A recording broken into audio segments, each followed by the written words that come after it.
"I had night sweats," said Louise, from Holmfirth, West Yorkshire. "I'd been having minor infections and had been run down for a while." When she felt swollen glands in her neck, Louise booked an appointment with her GP, fearing it could be cancer. "I'd had a baby in the year before and just never got back to full health afterwards," Louise reflected. "From my first doctor visit to diagnosis, it took 11 months, Louise revealed. Now, more than 10 years on from her blood cancer diagnosis, Louise, 45, shares her troubling experience.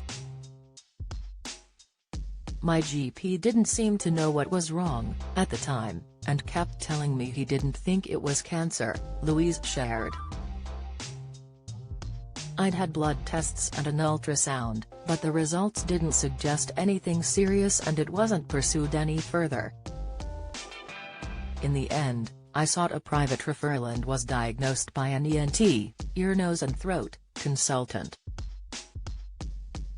The managing director of Nelda Jewelry felt relieved when her cancer diagnosis finally came. "When I was diagnosed I was relieved. As strange as it seems, I'd been getting more and more poorly, and no one had any answers.